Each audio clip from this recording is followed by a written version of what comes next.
1 minute? Yep.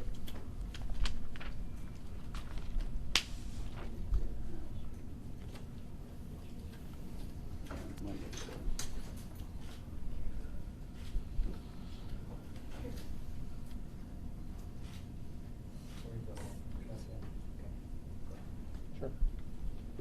Thank you all for being here. As you all know, the Department of Justice recently closed its case into the actions of the Chattanooga police officers on July 16th. And a short time after that, I concluded my administrative inquiry into this case. The officers involved in the fateful events of that day, some of whom are standing behind me, clearly placed themselves at grave physical risk to protect our community.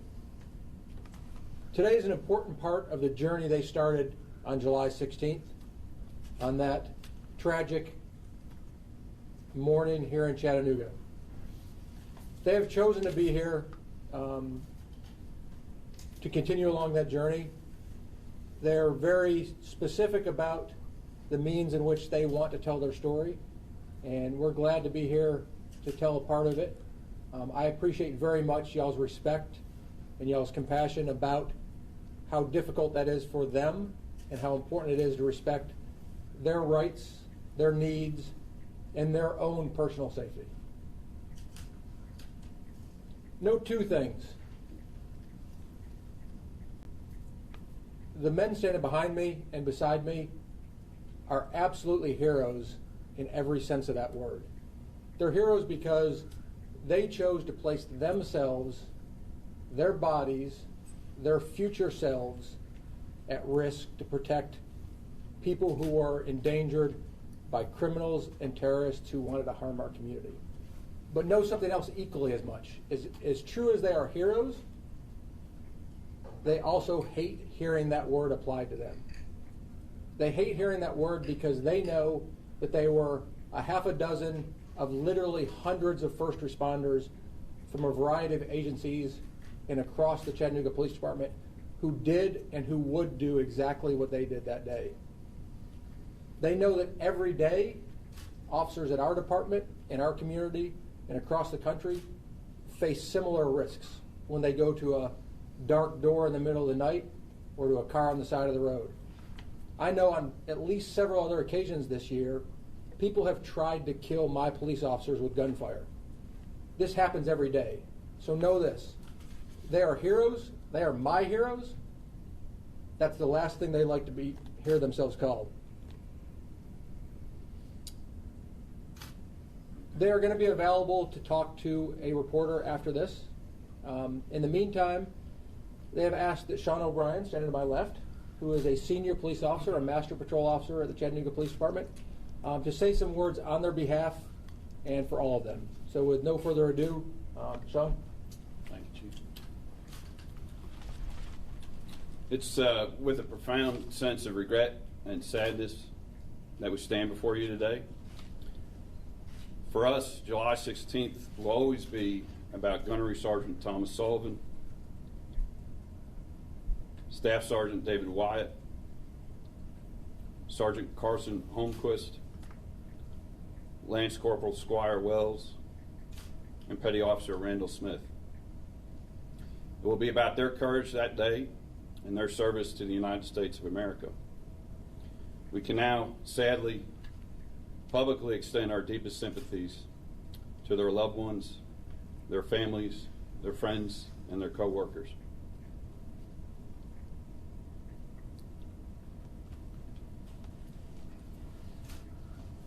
We are truly sorry for your loss,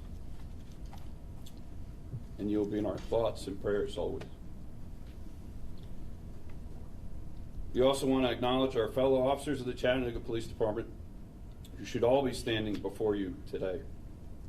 These officers put themselves between evil and innocence on a daily basis. They run towards things that others run away from, and they do it time and again to keep our community safe. We are humbled by their service every day. We also want to acknowledge the service and the valor of our counterparts in law enforcement agencies across Hamilton County, the state of Tennessee, and within our federal partner agencies. Their actions, along with our brothers and sisters in the fire and medical services in the hours and days after the tragic events of July 16th, bring us confidence that public servants across this great country stand at the ready. We only need to look to Oregon, Colorado, and California for that affirmation. Lastly, we want to thank our loved ones, friends, and co-workers for their continued support.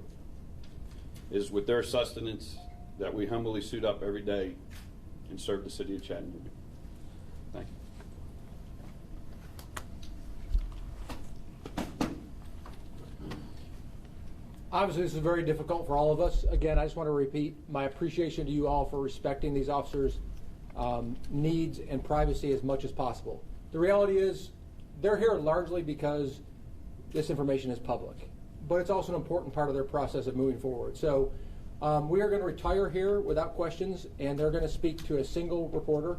And again, I appreciate you all understanding how important their privacy and their sense of safety is in the days, weeks, and months that follow today. Thank you very much.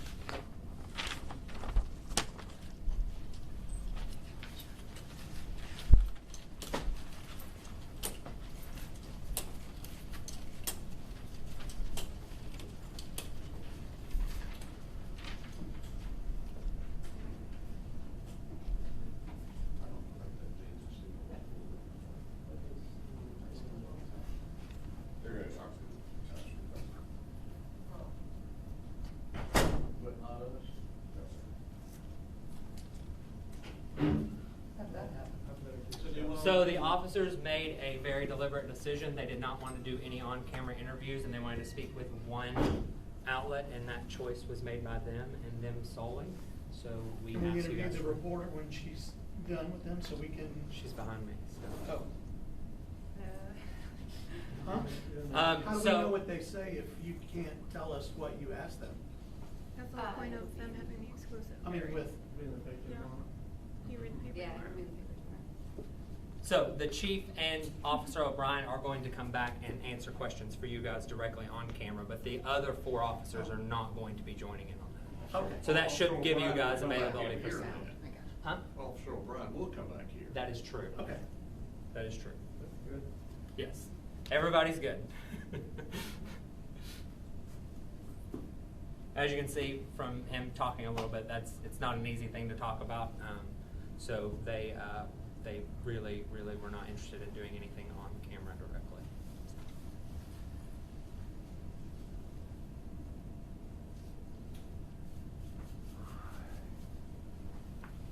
Can you tell us who they are from left to right? They just stood up right? Yes. Can you show me a picture? No, I definitely can. You've got an assistant chief on each side. So, So you I get to mean, shot the ball. so you can say on my wrong left. Say, Here you go.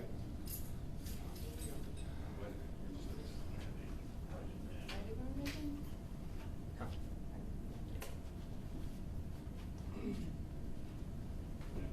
Chief Tucker, Eric Tucker. ERIC, Yes.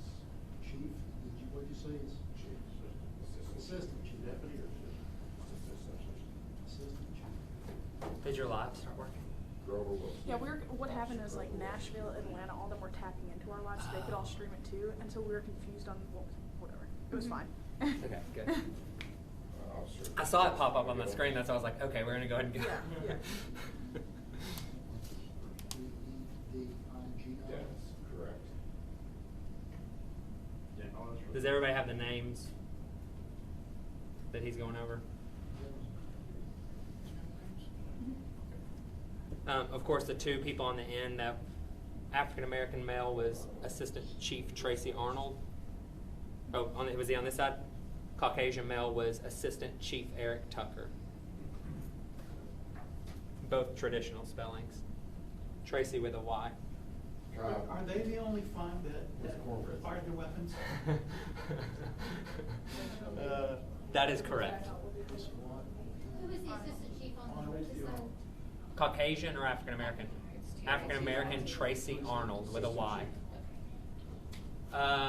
Look on the list of names. I can't remember his name. Please don't write cornbread.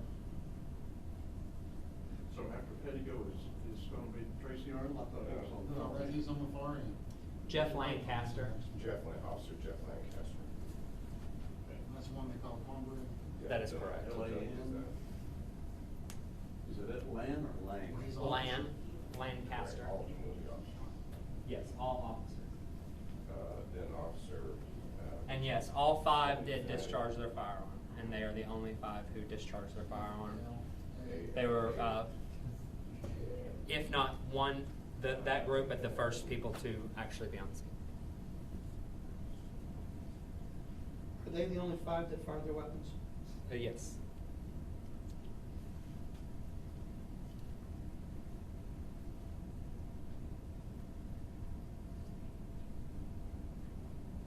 So then the last one was Chief Christmas. Williamson.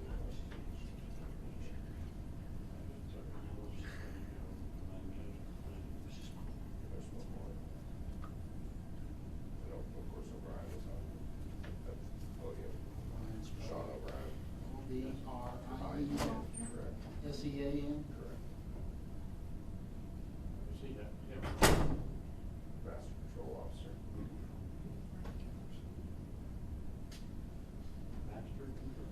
Master Patrol Officer. I'm sorry.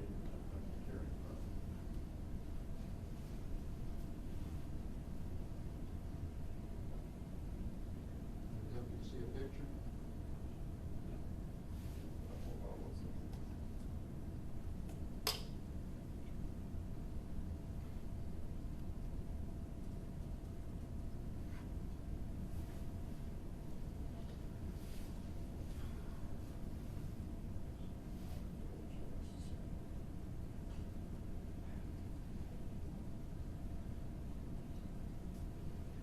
Lucas, Timmons, Officer Lucas, L-U-C-A-S, Timmons, T-I-M-M-O-N-S.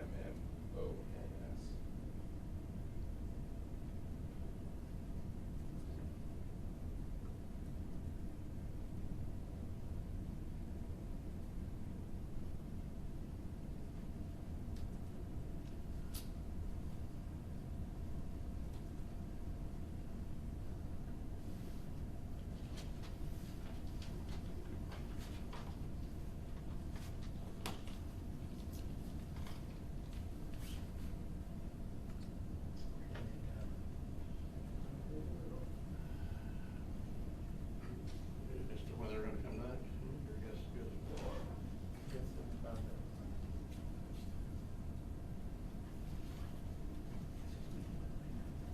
I said, man, I get 120. Well, the others are watching. I think not, as long as you're okay with what you got, because I think they'll be more honest if there's no. Yeah, maybe, picture. So, if you're gonna make it right here.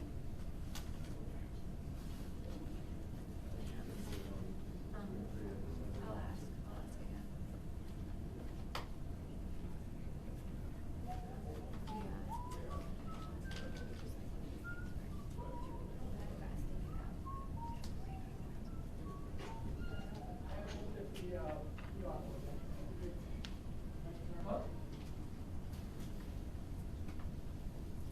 No one's going live for this, right?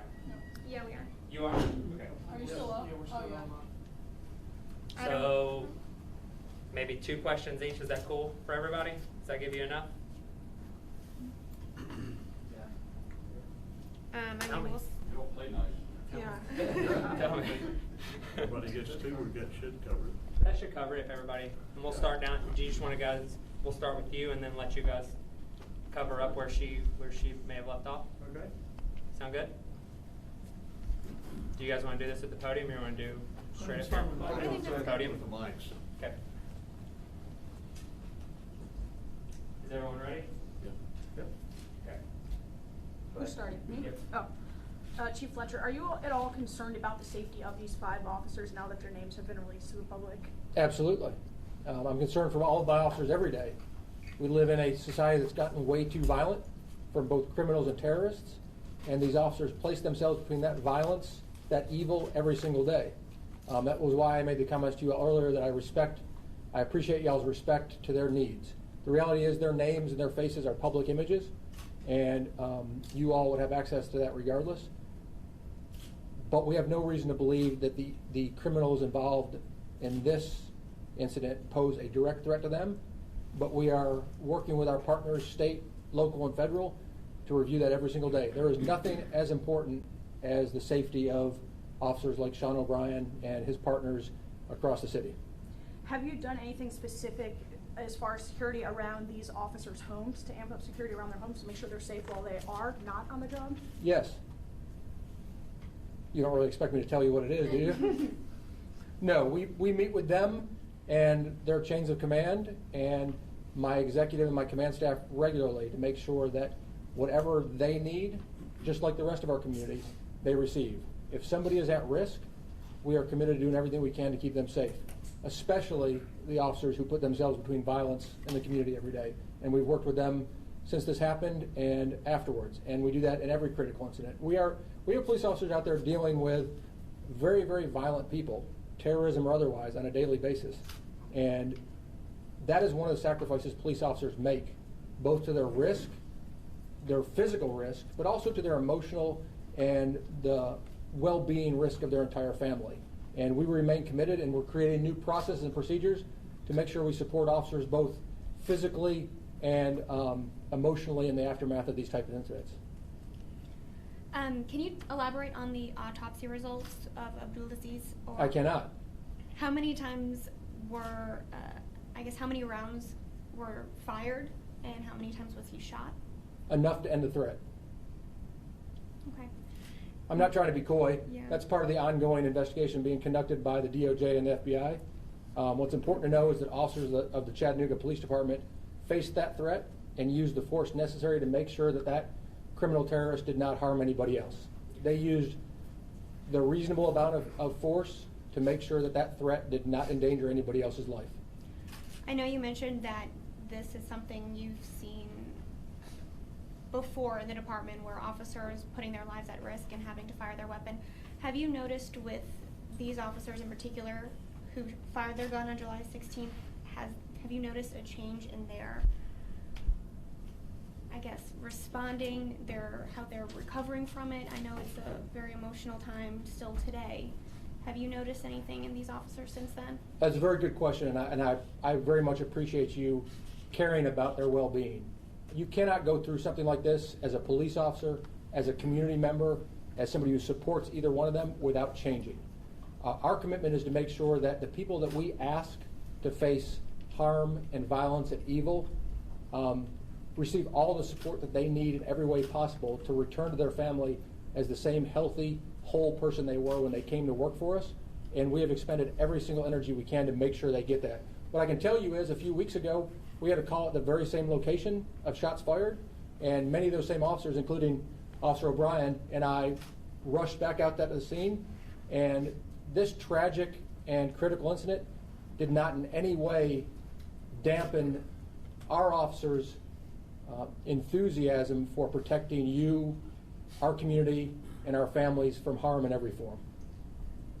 I know that you said that some of this, of course, is still confidential for a while. Can Officer O'Brien give us a narrative of what they saw when they arrived at the scene? Give us some idea of the way this all developed? He can, to the extent that he's comfortable with it, absolutely. I'm on our K-9 unit, so I'm monitoring all our dispatch channels for the city police. So I was able to hear the initial dispatch call over to Lee Highway, and the sergeant got there extremely quickly and gave out a fantastic bolo, be on the lookout for, description of the suspect and vehicle.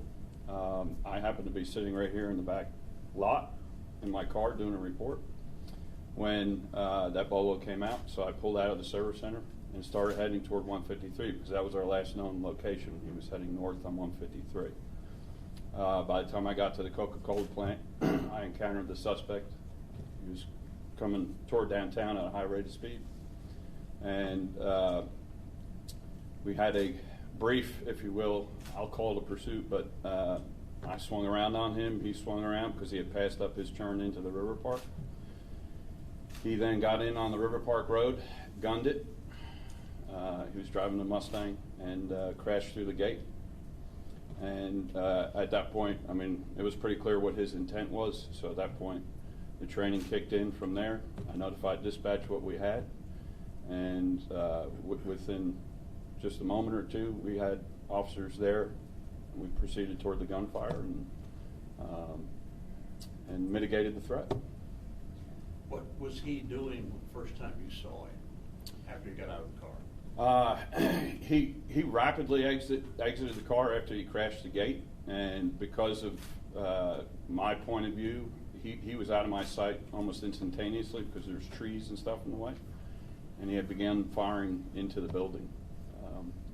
Let me squeeze one more question in. Did he fire first at you, or did you all fire first at him? I'll be honest with you,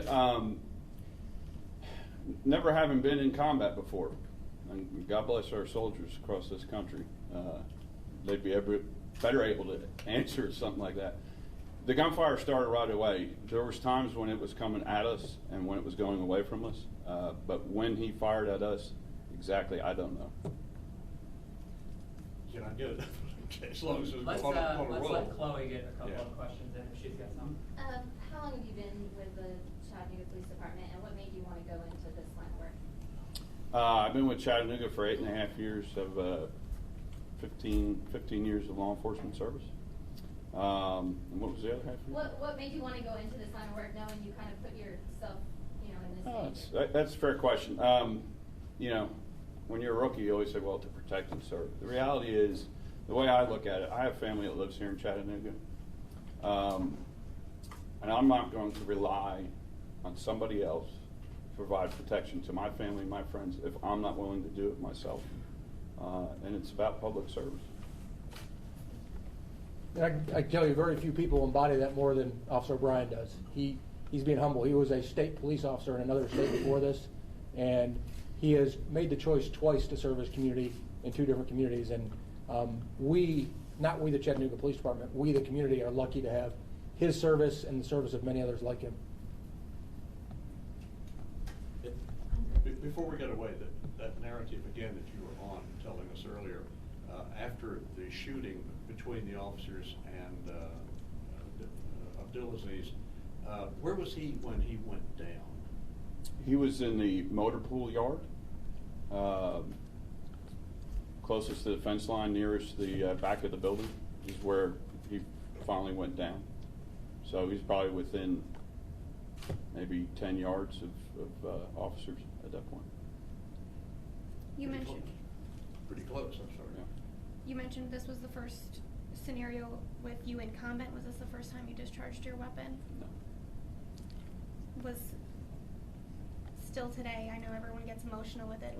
Has this one been harder to overcome than any of your previous? For me personally, I can't necessarily speak to any of the other officers that were involved. It's different. It was very clear very early on what this was, that this was an attack on our country. But your training kicks in, and so you're not, you're blocking out a lot of stuff, and it's afterwards. But I will tell you this, it's been 20 years since I had a previous shooting. The amount of support and access to help, if you will, for law enforcement has changed dramatically. And I would thank the chief and his staff for all the support that they've given us and just processing through this stuff. But the best thing I've found ultimately is to talk to other cops that have been through similar experiences. That's the best way to process it. So.